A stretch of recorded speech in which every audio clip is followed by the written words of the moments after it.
Next Vakkalagadda Venkateswararao గారు వచ్చి తమ కవితను వినిపించవలసిందిగా కోరుచున్నాము. ముందుగా మా గురువు గారు రావి రంగారావు గారి పాద పద్మాలకు నమస్కరిస్తూ అవినీతి వ్యతిరేక దినోత్సవానికి నేను రాసిన మినీ కవితలను వినిపిస్తాను. మొదటి మినీ కవిత శీర్షిక వారే వీరు. అవినీతి మరకలేని నాయకునికి సన్మానం. ఫోటో చూస్తున్నా. ఉదయం ఓపెనింగ్ సమయంలో కూలిన బ్రిడ్జి కాంట్రాక్ట్ ఇతనే. టీవీలో ఫ్లాష్ న్యూస్, అక్కడ ఈ ఫోటోనే చూశారు. రెండో మినీ కవిత శీర్షిక తెల్ల కార్డు. గూట్లో తెల్ల కార్డు ఉంది, వెళ్ళి రేషన్ షాపులో బియ్యం తీసుకురా. అందుకోసమే మమ్మీ కారు తాళాలు వెతుకుతున్నాను.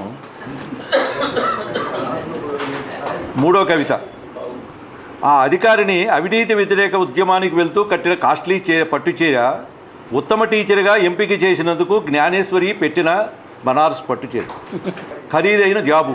మీ అబ్బాయికి 50 లక్షలతో జాబు కొన్నావట. ఏ డిపార్ట్మెంటు? అవినీతి నిరోధక శాఖ. పేదల పెన్నిది. ఆ ఏసీ గదిలో విశ్రాంతి తీసుకుంటున్న నాయకుడు ఎవరు? సదా పేదల ఉన్నతి కోసం పరితపిస్తూ ఆలోచించే పేదల పెన్నిది పాపారావు. వక్కలగడ్డ వెంకటేశ్వరరావు గారు మీకు అమరావతి సాహితీ మిత్రుల నుంచి ఆమ్ ఆద్మీ పార్టీ తరఫు నుంచి ప్రత్యేక ధన్యవాదాలు తెలియజేస్తున్నామండి. అవినీతిపై చక్కని అస్త్రం సంధించి అందరినీ అలరించినందుకు. వారే వీరంటూ అవినీతి మరకలు లేని వారికి సన్మానం చేస్తే అవినీతి పరులు ఎట్లా ఉంటున్నారో చాలా చక్కగా తెలియజేశారు. అలాగే అవినీతి కంపు కొడుతుంది ఏంటా అని చూస్తే అది అంతా న్యాయమూర్తుల కాలనీ అని చాలా చక్కగా తెలియజేశారండి. బాగుందండి ఇది. అలాగే ఖరీదైన జాబ్ అంటే మీ అబ్బాయికి ఎక్కడ జాబ్ వచ్చిందంటే అవినీతి నిరోధక శాఖలో అనగానే చాలా బాగుందండి. ఇది చాలా చక్కని చొరక వేశారండి. అందరికీ బాగుందండి. అలాగే ఏసీ గదుల్లో నిద్రపోతున్న నాయకుల గురించి కూడా చాలా అద్భుతంగా తెలియజేసిన మీకు ప్రత్యేక ధన్యవాదాలు తెలియజేస్తున్నామండి. నెక్స్ట్ మేడిశెట్టి సుభద్రాకృష్ణ గారు వచ్చి తమ కవితను వినిపించవలసిందిగా కోరుచున్నాము. శీర్షిక ప్రజాస్వామ్యమా పదునెక్కు. అణుమాత్రం ఆవిర్భావమై ఆరోహణ అవరోహణలతో అనంతాన్ని ఆవహిస్తూ అగ్రగామిగా తానే విర్రవీగుతుంది. ప్రజాస్వామ్యమా పదునెక్కు. పరస్పర సహకార ఒప్పందాలతో హరివిల్లు రంగుల కరప్షన్స్తో ప్రకృతినే మసిబారుస్తూ తానే పరిడవిల్లుతుంది పచ్చగా. ప్రజాస్వామ్యమా పదునెక్కు.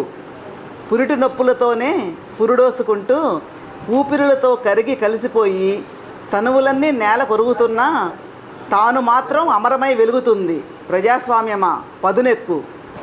కంచే చేను మేస్తున్నట్లుగా రక్షణలు, అన్నదాతలనే అన్నార్తులుగా మార్చేసే భక్షణలు, మేధో సంపత్తులు సైతం దోపిడీలు, సిరులతో పొత్తేమో చట్టాలన్నీ మౌనదీక్షలు.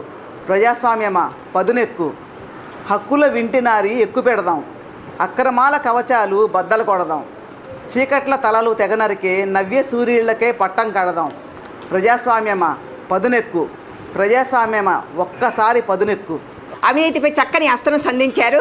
ప్రజాస్వామ్యమా పదునెక్కు అంటూ ఇంకా బాగా పదును పెట్టాలని ప్రజాస్వామ్యాన్ని చాలా చక్కగా మీ కవితలో తెలియజేశారండి.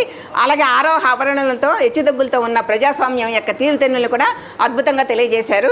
అలాగే కంచి చేను మేస్తున్న మైనాన్ని కూడా అన్నదాతలు హక్కుల వంటివి కూడా చాలా చక్కగా తెలియజేసిన మీకు ధన్యవాదాలు తెలియజేస్తున్నామండి. నెక్స్ట్ పి కృష్ణ భార్గవి గారు వచ్చి తమ కవితను వినిపించవలసిందిగా కోరుచున్నాం. నా కవితా శీర్షిక ప్రగతి పదం. నీతిని తప్పి ప్రవర్తించటమే అవినీతి. అవినీతికి ప్రధాన కారణం స్వార్థమే. మరి ఆ స్వార్థాన్ని కొంతైనా మనం నిలువరించగలిగితే నిస్వార్థానికి నీడ దొరికినట్లే. విధి విధానాలను ధర్మపదంలో నడిపించగలిగితే అవినీతికి అడ్డుకట్ట వేసినట్లే. అధర్మానికి తావివ్వక, అదనపు ప్రతిఫలానికి ఆశపడక కర్తవ్యాన్ని సరిగ్గా నిర్వర్తించగలిగితే అవినీతి నడకను కొంతైనా నిరోధించినట్లే. రంగం ఏదైనా రాజీ పడక చేసే పనులు నాణ్యతతో కొనసాగితే సమాజం ప్రగతి బాట పట్టినట్లే.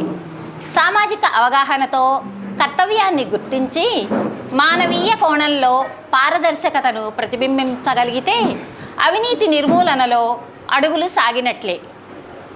నీతిగా ఉన్నా అవినీతిగా ఉన్నా నిలిచేది మనుషుల మనసుల్లోనే. కానీ నీతికి ముందు ఒక్క అక్షరం చేరితే వినీతి, అదే 2 అక్షరాలు చేరితే అవినీతి. ఒంటరిగా కష్టపడి వినీతులుగా చరిత్రలో నిలవటమా, పదుగరి కష్టాన్ని దోచేసి అవినీతులుగా సమాజంలో నిలిచిపోవడమా మనమే నిర్ణయించుకుందాం. అందరికీ రక్షణ కవచమైన సమాజాన్ని వారసత్వపు ఆస్తిగా భావి తరాలకు అందిద్దామా, చరిత్రలో వినీతులుగా నిలిచిపోదామా, మనమే నిర్ణయించుకుందాం. ధన్యవాదాలు. మీకు అమరావతి సాహితీ మిత్రుల నుంచి ఆమ్ ఆద్మీ పార్టీ తరఫు నుంచి ప్రత్యేక ధన్యవాదాలు తెలియజేస్తున్నామండి. చక్కని కవితను వినిపించి అందరినీ అలరించినందుకు. అదే నీతి తప్పి అవినీతితో ప్రవర్తిస్తున్న వైనాన్ని చాలా చక్కగా తెలియజేశారు. అలాగే విధి విధానాలను ధర్మంతో కర్తవ్యాన్ని నెరవేర్చిన వైనాన్ని కూడా చక్కగా తెలియజేశారు. రంగం ఏదైనా చేసే పనులు సానుకూలంగా ఉంటే అవినీతి అనేది దాని అంతటా అదే సమసిపోతుందని చక్కగా తెలియజేశారండి. అలాగే ఒంటరిగా కష్టపడి నీతితో ఉందామా లేదా 10 మందితో కలిసి అవినీతి చేద్దామా అంటూ చక్కని ప్రశ్నను సంధించారండి. చాలా బాగుందండి మీ కవిత. మీకు ధన్యవాదాలు తెలియజేస్తున్నామండి.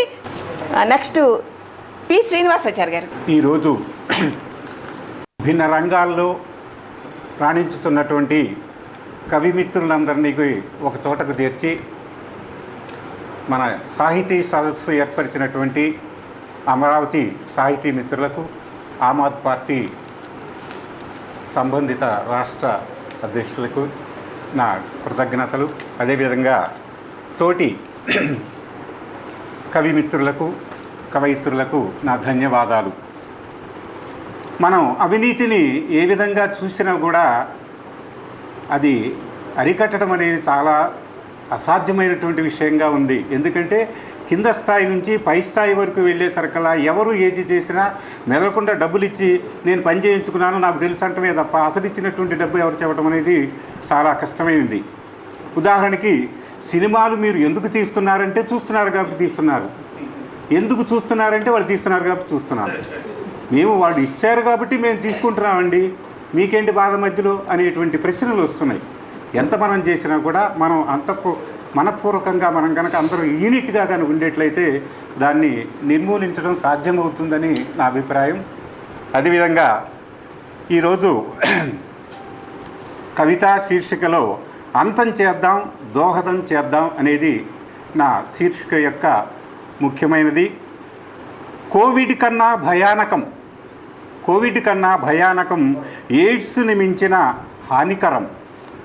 మనసును మిరింగేడి గరళం, గుండెను కోసెడి మహాయంత్రం. జీవనాన్ని విలోమం చేసే తంత్రం, నీతిగా పరిగిడు పందెపు అశ్వంపై ప్రీతిగా నదిరోహించుచు ఖ్యాతిని రయముగా మార్పెడి రౌతుగా దర్శనమిచ్చడి రూపం. పెద్దవారి ముసుగులో పెరుగుచు పేదల హృదయాల్ని తరుగుచు బలవర్ధకమైపోతుంది దాని తనువు. బల్లల కిందగా మెల్లగా ప్రాకుచు కరముల మధ్యన గుట్టుగా జారుచు కనులను కప్పెడి యంత్రాంగంతో కనుమరుగైపోతుందా కాలనాగు.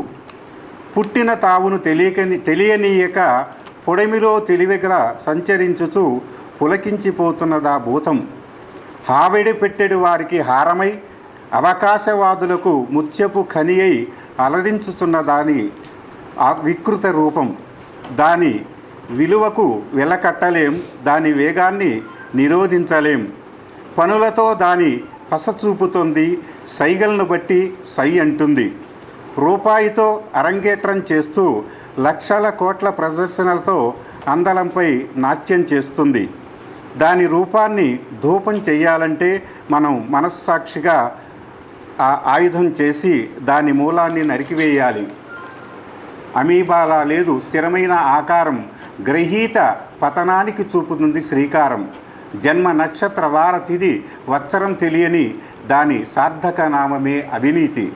అవినీతిని సమూలంగా అంతం చేద్దాం, దేశ ప్రగతికి మనం దోహదం చేద్దాం. Thank you. కవిత శీర్షిక నీతిని పాతర పెట్టకు. పాతరు చేయని బుధుల సూక్తులు, పాతరేయబడిన ధర్మబోధలు, నోట్ల దందాతో ప్రజాపాలకులు, ఆ నోట్ల పర్వంతో ఓటు విలువ మరిచిన జనాలు. దుర్నీతి మొదలయ్యేదే అక్కడే. కప్పల తక్కెడ మాదిరి పాలన, కులమత మౌఢ్యాలతో పీత మాదిరి విస్తరించే దుర్నీతి. దుర్నీతిని ఏ కొలమానం సరితూగలదు? నీతులన్నీ పొత్తాలలో భద్రం. అవినీతి పంకిలంలో దొరలగా బయట కనపడనియని వాక్ ప్రబంధాలు, కోటలై కాచు. లంచాలు ఇవ్వనిదే పనిచేయని ఉద్యోగులు, పాపం పుణ్యం పట్టవు వారికి. తమదౌ నేర్పులతో కల్తీల పర్వమే తమ అడ్డాగా మార్చుకొని కోట్లు దండుకునే ఉద్దండులు అడ్డదారిలో సంపాదించి తరతరాలకు నిధులు దాచిన ఆఖరికేం మిగులు గుప్పెడు బూడిద తప్ప అంతరంగాన్ని అదిమి పెట్టి నీతిని పాతర పెట్ట మన లగ్జరీలు ఇతరుల దృష్టిలో మొనగాళ్ళు అనుకోవటం కొరకే. హృదయానికి నీలో దైవత్వానికి సమాధానమియ్యలేని ఆసక్తితో కాలక భూమిని కలిసే బూడిదలో పూల మొక్కైనా అయి నిలువు. థ్యాంక్ యూ అనండి. ఎక్కంటి పద్మావతి గారు మీకు అమరావతి సాహితీ మిత్రుల నుంచి ఆమ్ ఆద్మీ పార్టీ తరఫు నుంచి ప్రత్యేక ధన్యవాదాలు తెలియజేస్తున్నామండి. చక్కని కవితని సంధించినందుకు అవినీతిపై, అలాగే నీతిని పాత్ర పెట్టకు అంటూ చాలా చక్కగా తెలియజేశారండి. మీ టైటిల్తో నోట్ల దందాతో పాలకులు నడుస్తున్న ముందుకు వెళ్తున్న వైనాన్ని బాగా తెలియజేశారు. అలాగే కులమత మౌఢ్యాలతో అలరారుతున్న సమాజాన్ని కూడా చక్కగా చెప్పారు. అవినీతి వాగ్దానాలు లంచాలు లేకుండా ఎక్కడ పనులు కావట్లేదని, అలాగే అడ్డదారిలో సంపాదించడం కూడా చివరికి మిగిలేది బూడిదే అని చాలా అద్భుతంగా తెలియజేశారండి. ఆ బూడిదలో కనీసం మొక్కైనా ఈ నిలువు అంటూ చక్కని సందేశాన్ని ఇచ్చారండి. బాగుందండి మీ కవిత, మీకు ధన్యవాదాలు తెలియజేస్తున్నామండి. డిగ్రీ, ఇంజనీరింగ్, పీజీ పూర్తి చేసి కూడా ఉద్యోగాలు లేకుండా నిరాశగా ఉన్నారా? బ్యాంకు ఉద్యోగాలైతే బాగుంటాయి, కానీ పోటీ పరీక్షల శిక్షణా సంస్థల్లో ఫీజు మీకు భారంగా అనిపిస్తుందా? అయితే ఆలస్యం ఎందుకు? మన వెనిగండ్ల ప్రక్కనే ఉన్న కౌండిన్యపురంలోని కౌండిన్య ఐఏఎస్ అకాడమీలో హైదరాబాద్ నుండి అత్యున్నతమైన ఫ్యాకల్టీతో ఆర్థిక భారం మోయలేని వారికి సేవాభావంతో లాభాపేక్ష లేకుండా కేవలం మంచి ఫ్యాకల్టీతో అతి తక్కువ ఫీజుతో నిర్వహించబడుతున్న మన ఐఏఎస్ అకాడమీలో చేరండి, చేర్పించండి, ఉద్యోగం సాధించండి. వివరాలకు doctor E V Narayana, retired principal, TGPS college, Guntur, founder and chairman cum managing trustee, Guntur, Andhra Pradesh. Cell number 9966112933. Next Sambaraju Ramani గారు తమ కవితను వినిపించవలసిందిగా కోరుచున్నాము. సభకు నమస్కారము. నా కవితా శీర్షిక అవినీతిమయం దేవుడు మాయం. ప్రజోపయోగ పథకాలను పక్కదారి పట్టిస్తూ తరుణులంతా చేరి ఉచిత బస్సులనెక్కి గొంతెమ్మ కోర్కెలు నెరవేర్చమంటూ తండోపతండాలుగా తరలి వస్తుండా విరక్తి నొంది దేవుడు మాయం. కాసులకు కక్కుర్తి పడుతూ కల్తీ మనసుల కల్తీ జనులు నివేదించు కల్తీ నైవేద్యాలను స్వీకరించి అస్వస్థతకు గురవ్వ విరక్తి నొంది దేవుడు మాయం. అందలం ఎక్కిందే తడవుగా చెరుకు తోటలో చొరబడిన ఏనుగుల మందల దేశ సౌభాగ్యాన్ని పీల్చి పిప్పి చేస్తూ ఆర్జించి సమర్పించే ముడుపులకు విరక్తి నొంది దేవుడు మాయం. అరవిరిసిన కుసుమాలను కర్కశంగా కాలరాయు కామపిశాచుల కొమ్ము కాస్తుండా తరుణులు హింసించ తానుండలేనంటూ విరక్తి నొంది దేవుడు మాయం. కొంగజపం ఆచరిస్తూ సిరులను గిరులను గుటకాయ స్వాహ చేయు అవినీతి అనకొండలగాంచి విరక్తి నొందిన దేవుడు మటుమాయం. ధన్యవాదం. సంబరాజు రమణి గారు మీకు అమరావతి సాహితీ మిత్రుల నుంచి ఆమ్ ఆద్మీ పార్టీ తరఫు నుంచి ప్రత్యేక ధన్యవాదాలు తెలియజేస్తున్నామండి. చాలా చక్కని కవితను వినిపించారండి. అలాగే దేవుడు ఎట్లా మాయమవుతున్నాడో మీరు అవినీతి రూపంలో కవితను రాసి చాలా చక్కగా చెప్పారండి. అవినీతిని పారద్రోలే ఎట్లాగో అనేది, అవినీతితో దేవుడు మాయమవుతున్న వైనాన్ని చక్కగా తెలియజేశారు. అలాగే ఉచిత బస్సు సర్వీసుల్లో కూడా స్త్రీలు ఎట్లా ఎగబడుతున్నారో దాంట్లో ఇంకా గొంతెమ్మ కోరికలు కోరుతున్నారు, ఉచిత సర్వీస్ కాకుండా కూడా. అయినా కూడా అలా అట్లాంటప్పుడు కూడా దేవుడు ఎట్లా మాయమైపోతున్నాడో కూడా చెప్పారు, దేవుడు లేడన్నట్లుగా.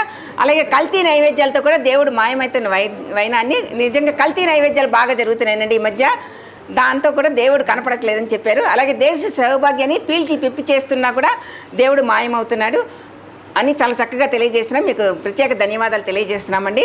నెక్స్ట్ పుట్టనరాజు నరసింహమూర్తి గారు వచ్చి తమ కవితను వినిపించవలసిందిగా కోరుచున్నాము. కవితా శీర్షిక పేరు ఓకులం కావాలి. కాని పనుల కోసం దొంగచాటుగా సమర్పించే అవసరం, కక్కుర్తితో కాసులు స్వీకరించే అవకాశం, ఈ రెండింటి కలయికతో పుట్టిన దుర్బుద్ధి అంతకంతకు పెరిగి అంతటా వ్యాపించి నియమ నిబంధనలను తగలబెట్టే అవినీతి గాడి పొయ్యి.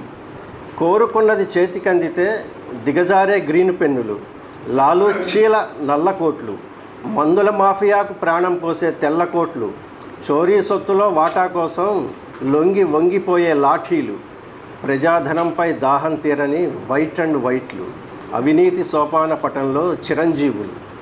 ముందు తరాలకు అవినీతి రహిత సమాజాన్ని అందించాలంటే అవినీతి పొట్టలు పగలాలి, అవినీతి పొట్టలు కరగాలి. అందుకే అత్యవసరంగా ఇప్పుడు ఓ కులం కావాలి. అది అవినీతి వ్యతిరేక కులం కావాలి. నిస్వార్థంగా జతకట్టాలి. గదిలో చెత్తను చీపురుతో బుడిచేసినట్లు మదిలో మాలిన్యాన్ని ఆలోచనాయుధంతో అంతమొందించాలి. అవినీతి పరుల పని పట్టాలి. చావన్నది లేకుండా రోజు రోజుకు బలిష్టమై జాంబీల రక్తపిశాచిలా విజృంభించి సగటు మనిషిని పీల్చి పీల్చి పిప్పి చేస్తున్నది. ఆక్సిజన్ మింగేసే కార్బన్ డయాక్సైడ్ అలుముకుపోతున్నది అవినీతి. అమ్మ కంటే పెద్దమ్మలా నీతి కంటే పెద్దదై కూర్చున్నది అవినీతి. మనిషి నవనాడులను కుంగదీస్తూ మానవ సమాజాన్ని పక్షవాత పాలు చేస్తున్నది అవినీతి. ఈ జాడ్యానికి, ఈ వైరస్కి వ్యతిరేకంగా మనిషి నిలబడాలి. నిజాయితీ నడికట్టుగట్టి నీతి న్యాయాలను కవచంగా ధరించి మానవత్వం అనే డాలు చేతపట్టుకొని సత్యమనే రెండంచుల ఖడ్గం చేతబూని ఈ మహమ్మారిని అంతం చేయ యుద్ధం చేయాల్సిందే. మనమంతా చేయి చేయి కలిపి ఒక్క తాటిపై ఒక్క గొంతుకై పోరాడాల్సిందే మనమంతా. Thank you very much. మిత్రులారా, ఈరోజు ఈ అవినీతి వ్యతిరేక కవితా పఠనం, అవినీతి వ్యతిరేక కవితల పోటీ విజేతలకు సత్కారం, అవినీతి వ్యతిరేక కవి సమ్మేళనం కార్యక్రమం ఇది చక్కగా మీరు చేస్తున్నారు.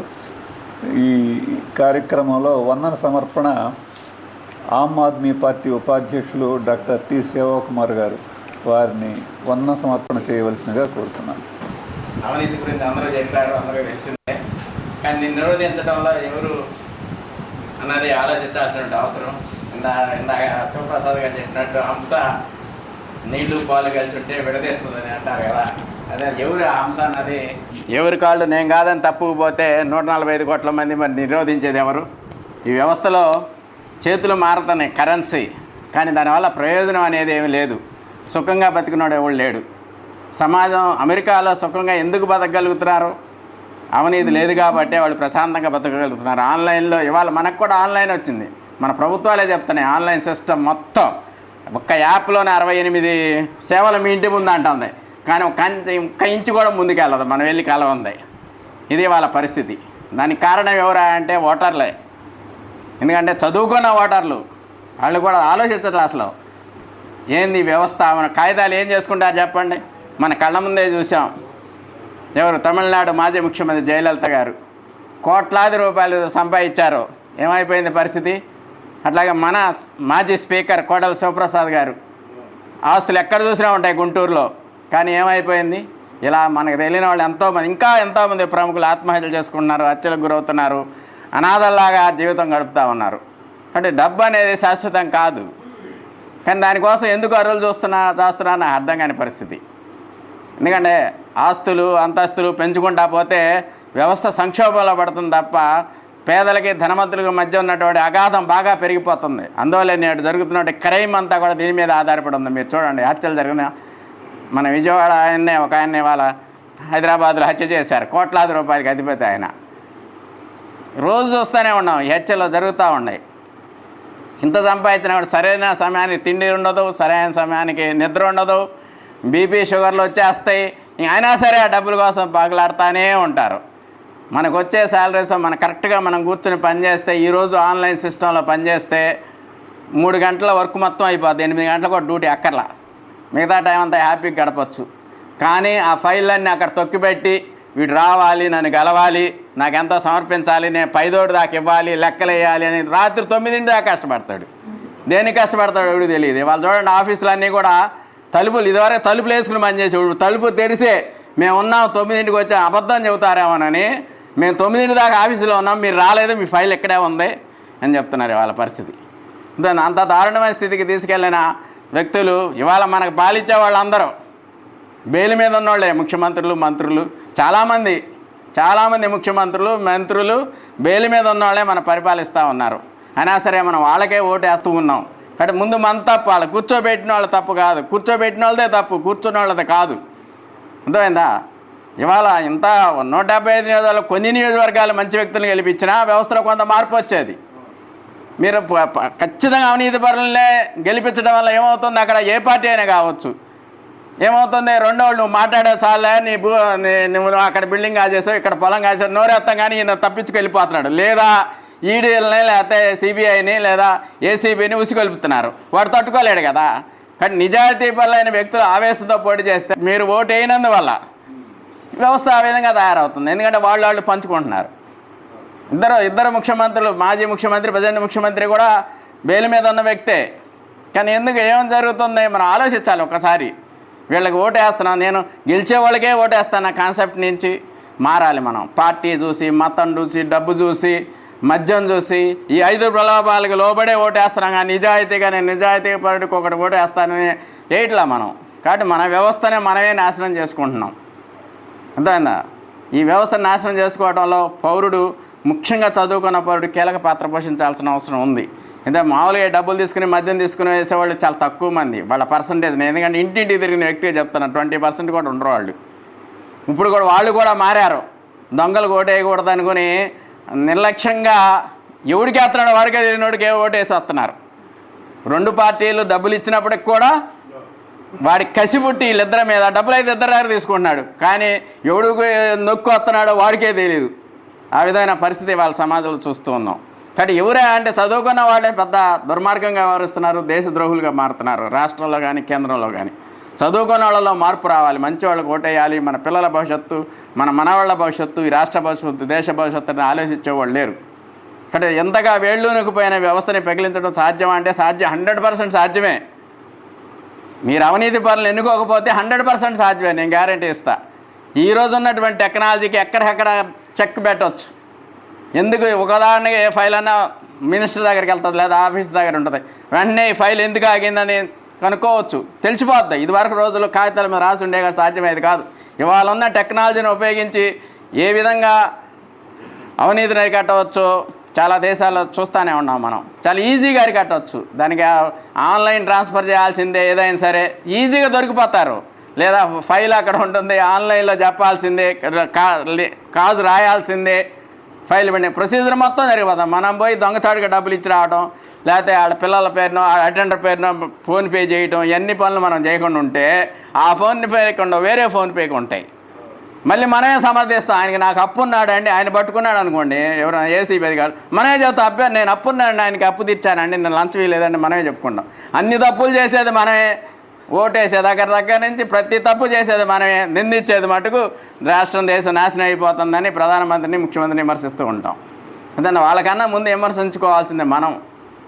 దాని అవినీతి కవితల పోటీల్లో కవులు ఇందాక వెలువ రాజలక్ష్మి గారు చెప్పినట్లు సమాజానికి ప్రతిబింబమే కవులు.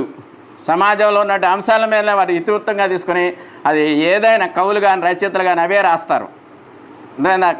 వేరే ఎక్కడ సృష్టించరు వారు. సమాజంలో తను ఎదుర్కొన్న అనుభవాలనే చాలామంది కవితలుగా చెప్పారు. అట్లాగే కవితలు రాసిన నవలలు రాసిన అందులోంచే వస్తాయి. కాబట్టి కవిత్వం అనేది చాలామంది మెదడుని కదిలించగలుగుతాం.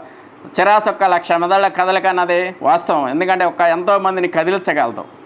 ఆ శక్తి, సామర్థ్యం ఉంది కాబట్టి అవినీతి ఉద్యమంలో ఇది కూడా ఒక భాగంగా ఎంచుకొని ఈ కవి సమ్మేళనం గత కొన్ని సంవత్సరాలుగా నిర్వహించడం జరుగుతుంది. దానికి మనకి అమరావతి సాహిత్యులు రావి రంగారావు గారు అన్నీ తానై మొత్తం చూస్తూ ఉన్నారు. నిందులో నా ఇన్వాల్వ్మెంట్ ఏం లేదు, జస్ట్ ఈ స్టేజీ ఏర్పాటు చేయటం తప్ప, మొత్తం రిసీవ్ చేసుకోవటం, ప్రకటన ఇవ్వటం, వాళ్ళని ఆహ్వానించడం, అన్ని కార్యక్రమాలు వారే చూశారు. వారికి ఈ సందర్భంగా హృదయపూర్వక ధన్యవాదాలు తెలియజేస్తూ ఉన్నాం. అదేవిధంగా నాగరాజలక్ష్మి గారు కూడా మేము ఎప్పుడు ఏ కవిత నిర్వహించినా వారు కీలక పాత్ర పోషిస్తూనే ఉంటారు. గతంలో పాపనేని శివశంకర్ గారు వీళ్ళు కూడా చాలా కవితలను స్క్రీన్ చేయడం జరిగింది. ఈ సందర్భంగా నాగరాజలక్ష్మి గారు కవితలన్నీ చదివి మొత్తం ఏర్చి కూర్చి, అంతేకాకుండా మా SHUAP టీవీలో నేను చాలా ఆనందంగా చదివి వినిపించి పాఠకులకు తెలియజేసే అవకాశం ఇచ్చారు. మీరందరూ కూడా 30 కవితలను వినొచ్చు. చాలా చక్కగా చదివారు.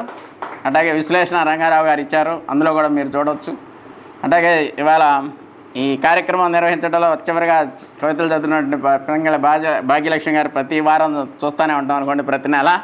ఈ వారం కూడా తనైన బాణీలా వినిపించారు. అట్లాగే కవులు కూడా రకరకాల అంశాల మీద స్పందించి మంచి కవితలు చదివి వినిపించారు. ఇందులో కొన్ని కవితలు పోటీలకు వచ్చినట్టు లేవు, ఇవాళకి వాళ్ళు రాసి పంపించినట్టున్నారు.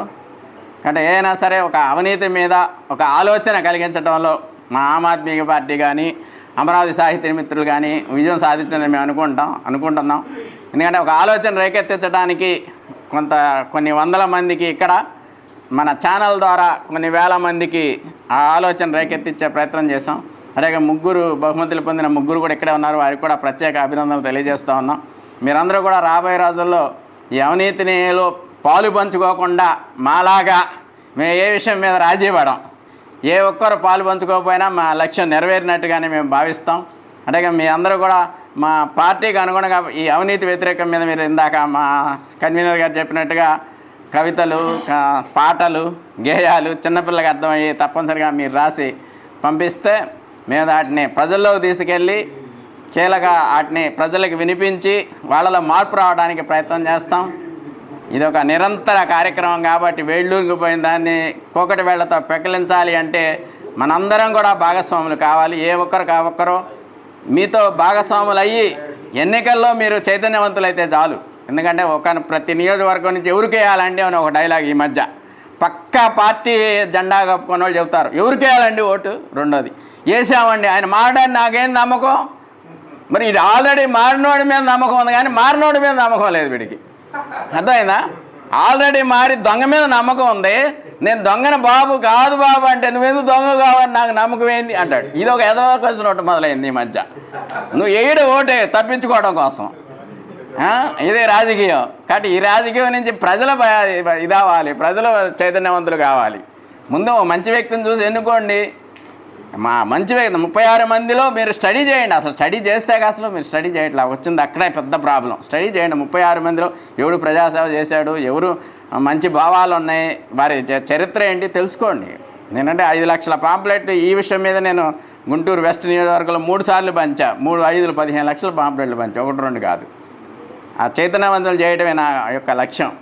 ఆ లక్ష్యంతోనే పంచడం జరిగింది. కాబట్టి అవినీతి అనేది కోకటి వేళ్ళ పెలిగించడం అనేది 100% సాధ్యమే, అందులో డౌటే లేదు. ఇప్పుడున్న టెక్నాలజీలో 6 నెలల్లో పీకేయచ్చు, నో డౌట్.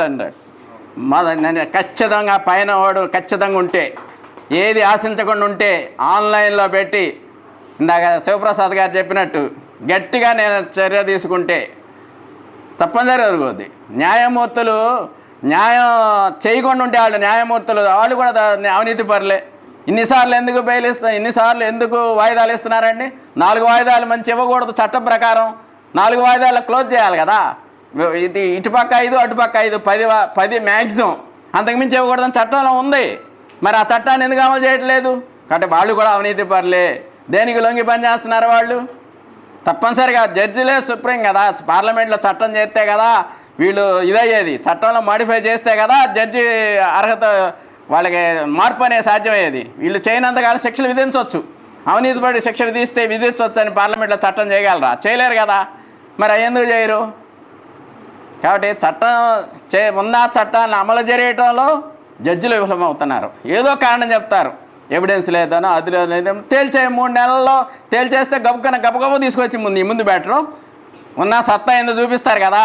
పోలీసులు కావచ్చు, ప్రభుత్వ అధికారులు కావచ్చు, ప్రైవేట్ వాడు కావచ్చు, 3 నెలల లోపల నీకు కేసు క్లోజ్ చేసేస్తాం అన్నాడు అనుకోండి, దెబ్బండి 3 నెలల్లో అన్నీ తెచ్చి పెడతారు అంతే. ఇప్పుడు నువ్వు సంవత్సరాల తరబడి ఇవ్వకుండా ఇంకా అట్టాగే జరుగుతూ ఉంటుంది. ఎప్పటికి జరిగేది న్యాయ వ్యవస్థలో ఇది చాలా అవినీతికరమైన విషయంగా నేను భావిస్తున్నా. న్యాయ వ్యవస్థ చురుకుగా ఉంటే జ్యుడిషియల్ సిస్టమ్ హెచ్డి కపాడి అన్న ఆయన సుప్రీంకోర్టు ప్రధాన న్యాయమూర్తి అయినప్పుడు చాలా పరుగులు పెట్టించాడు న్యాయ వ్యవస్థని. అంతేనా? ఆయన తర్వాత ఇక పరుగులు పెట్టించిన వాళ్ళు ఎవరు లేరు నాకు తెలిసిన తర్వాత. కాబట్టి అవినీతిని నిరోధించడం అనేది సాధ్యం. ఓటర్లందరూ కూడా మంచి వ్యక్తులను ఎన్నుకున్నప్పుడు అది మరింత త్వరగా సాధ్యమవుతుంది. ఆ దశలో మీరందరూ ఆలోచించి అవినీతి రహిత సమాజం కోసం, అవినీతి రహిత భారతదేశం కోసం ఆలోచించాలని ధన్యవాదాలు తెలియజేస్తూ ఈ సభను ఇంతటితో ముగిస్తున్నాం.